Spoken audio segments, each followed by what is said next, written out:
Izzy Kilbert. Bonjour Paul. Donc on a une particularité aujourd'hui, c'est que l'intervieweur, c'est le gendre de l'interviewé. Alors on va rentrer on ne peut pas tomber plus intime. Hein. Exactement. Donc comme vous l'avez dit, je connais déjà une partie de votre histoire, mais on va la raconter pour qu'il y ait à la fois un témoignage pour nous-mêmes et pour les petits-enfants. Oui, surtout pour la famille, surtout, et c'est un témoignage vivante et qui restera dans les mémoires. Dans le mémoire, pour savoir d'où ils viennent, voilà. Izzy, ouais. Vous naissez en 1928. Oui. C'est un moment en Allemagne, ouais. Dans une ville qui va être le centre de tous les drames de la Seconde Guerre mondiale. C'est vrai.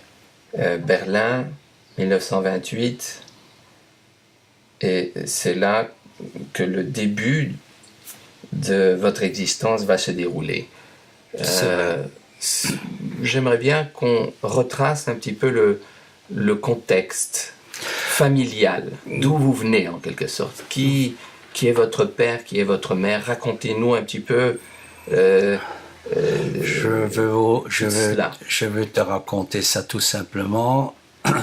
Je suis né à Berlin. Ma mère, qui s'appelle Hertha, nom allemand, Chaya, le nom hébreu, Mingelgrün, sort d'une famille de 4 sœurs, un frère, avec des parents qui avaient une très très belle commerce à Berlin. Ils étaient le grand distributeur de volailles cachères pour toute l'Allemagne. C'est-à-dire mon grand-père recevait des trains entiers chaque semaine de wagons qui viennent d'Hollande pour traiter le volaille avec un charrette, etc. Mon père s'appelle Giel Kilbert. Il est né à Sierschlin, en Pologne. On appelle ça une fois la Pologne, une fois Russisch-Polen, Pologne de Russie. Une fois c'est occupé par le Russe, une fois c'était la Pologne. Il a quitté son petit shtetl tout jeune. C'était un tout grand voyageur parce qu'en quittant la Pologne, il a vécu à Paris, il a vécu à Londres, il a vécu en Russie. Il est venu à Berlin, il a connu ma maman. Et voilà, il y a eu le mariage. Dans ce mariage, il y a eu 2 fils. Moi, Izzy, et mon frère Léon, qui il est né en 1933, c'est-à-dire il est à peu près 5 ans plus jeune que moi. Mon père, qui est de métier tailleur, a monté une très belle affaire à Berlin de fabrication de hommes. Il traitait les particuliers ou il faisait ça de façon plus industrielle? Industriel. C'était un fabricant qui livrait le magasin, c'est-à-dire on avait une très belle, faut dire, je parle maintenant de cette période-là, on était des gens bien aisés puisqu'on possédait le chauffage central, on avait une salle de bain, on se permet beaucoup de choses. Avec ce temps-là, j'avais même une jeune fille, nurse, qui s'occupait de nous, etc. J'allais à l'école à Berlin, dans une école juive qui était à la Kaiserstraße. Et pour apprendre mon hébreu, j'allais dans un Haïda. Et voilà, ma jeunesse était comme ça. L'enfance plutôt. Je veux dire, c'était la petite enfance. Parlez un petit peu de votre maman aussi. Ma mère est une femme formidable, qui est une juive traditionnelle. Chez nous, à la maison, elle était cachère, c'est-à-dire Pessah, on changeait tout, le vaisselle, etc. Le vendredi soir, on faisait notre Shabbat. Et mon père allait de fêtes religieuses en tradition comme Pessah et tout ça, Yom Kippur, tout, on faisait chez nous, entre familles. Ma mère, avec ses 4 sœurs, avait une très bonne entente. Il y avait juste une sœur qui s'appelle Lotte Novak, qui était mariée avec un non-juif, qui s'appelle Martinova, qui habitait juste en face de nous. C'était le seul, c'est-à-dire le surveillant ensemble, mais malheureusement mon oncle fréquentait pas mon grand-père, pas de choses traditionnelles, etc. Malgré que c'était un terrible bon fils que j'ai beaucoup aimé, je vais revenir après là-dessus. Et notre vie était, c'est-à-dire partir en vacances. Je m'appelle par exemple les années, mon père qui m'envoyait moi, comme mon frère était encore tout petit, mon frère il nous envoyait 2 fois. Je suis parti en vacances en Pologne. J'allais dans ces Städte-là, tu vois déjà un petit Berlinois qui parlait pas beaucoup bien le yiddish, qu'on arrive voir ma grand-mère. Et qui était en Pologne. Qui était en Pologne, à Schirlin. Vous faisiez le voyage à Schirlin, et on restait 2 semaines. Ma mère faisait plaisir à mon père qui restait à Berlin, qui partait en vacances à ce moment quand ma mère revient, grand seigneur, parce que avec le recul, je vois mon père, par exemple, il partait avec un copain, je voyais sur un bateau de plaisance à Venise, j'ai dit la différence, ma mère en Pologne avec sa mère et mon père, ben, c'était comme ça, mais c'était chouette, il y avait une bonne attente, et il faut dire... Et donc, papa était donc très actif dans le milieu de la confection. Très actif. C'était un confectionneur. Il dirigeait, il avait des ouvriers. Ah oui, je m'appelais, nous on habitait à la Linienstrasse, c'est-à-dire qui n'existe plus parce que quand j'étais à Berlin dernièrement, j'allais les trouver, ça a disparu. Il avait son atelier, sa coupe, il donnait ça dehors. Et à des ouvriers, ça rentrait. Tout ce que je m'appelle, c'était très bien. Mais qui était très très fortuné, qui était très riche, c'était mon grand-père. Maternel. Qui entretenait, par exemple... Dans son affaire de volaille. Dans sa volaille. C'était un homme bien dans la communauté, qui œuvre, etc. On était très bien. Alors, il soutenait un peu toute la famille, c'était un peu le patriarche. C'était le patriarche, et surtout son chéri, c'était Edith, c'était la plus intellectuelle, qui était mariée avec Raskel Goldstein, qui était un chouette gars, 2 mains gauches, il aimait bien jouer au café et tout ça. Alors pour lui donner une existence, il lui a offert un magasin de cigares et je m'appelle ma tante Edith faisait la comptabilité chez mon grand-père et voilà, ça c'était la tradition.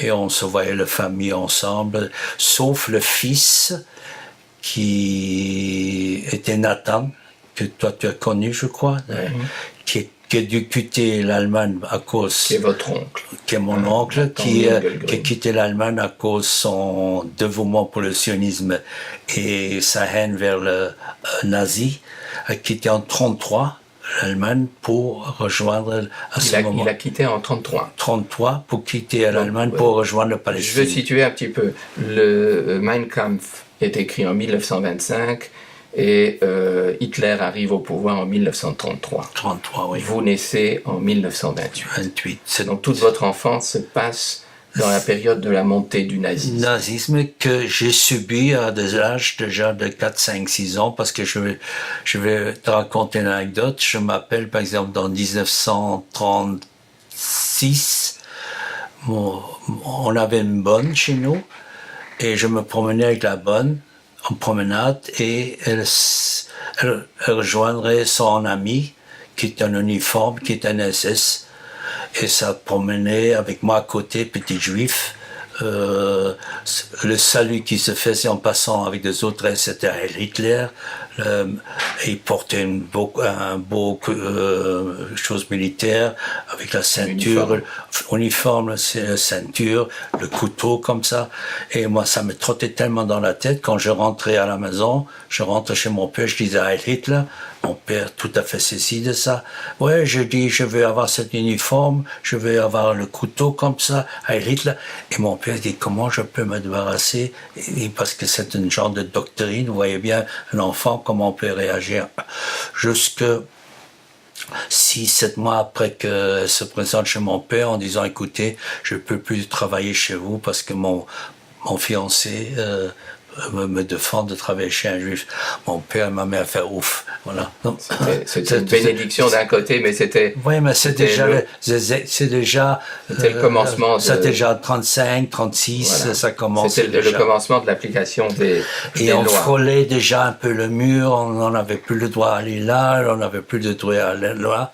Oui, c'était en 35 que les lois de Nuremberg ont été dictées, donc les lois prenant l'antisémitisme. Je sais que beaucoup de choses nous est défendu, voilà. Et c'était en dégradant pire en pire jusqu'à la fameuse Kristallnacht. Hein. Voilà, donc on est à peu près en 1935. Comment est la vie à Berlin à ce moment-là? Qu'est-ce qui se passe pour les Juifs? Jusque quand ça continue à être normal? On vivait beaucoup entre nous, on avait beaucoup de amis non-juifs qui nous continuons à fréquenter. Comme on n'était pas dans le domaine, comment on dit ça, administratif, où il y avait des problèmes qui se posaient, des juifs devaient quitter comme de professeurs en 36-37. Nous, on n'était pas concernés puisqu'on était dans des autres métiers. Notre fréquentation continuait, tout ça, mais actuellement, on parlait plus doucement, on devait faire attention, et ça s'est dégradé. Petit à petit, on sentait, vous comme enfant, est-ce que vous sentiez, vous alliez à l'école ou non, moi, vous n'alliez plus à l'école? Si, j'allais à l'école, existait jusqu'à la fin. C'était toujours l'école juive. C'est l'école juive. Donc là, il n'y avait pas de discrimination. Il y avait problème d'un type de discrimination. C'était une école, non, et mon entourage était mes amis, des copains étaient juifs. On fréquentait les gens non juifs quand on se connaissait. Non, ceux qui voulaient bien encore. Est-ce qu'il y a eu jamais une réaction de rejet? Non, parce qu'on n'en avait pas beaucoup.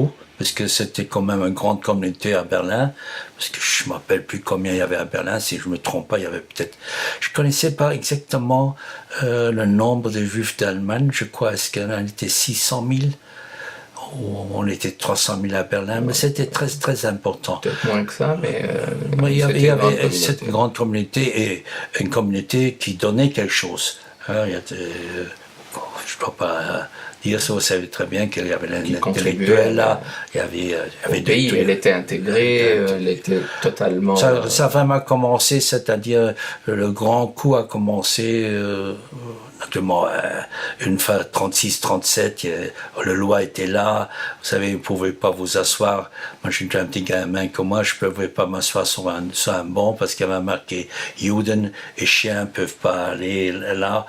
On nous marquait, on était déjà un peu comme un style comme le noir en Amérique, chacun peut la ségrégation. Voilà. À partir de quand on vous oblige à porter l'étoile jaune? Est-ce que vous l'avez porté? Ça c'était en 42. Ça c'était après. Ça c'était après. Il n'y avait pas encore d'étoile jaune. Non.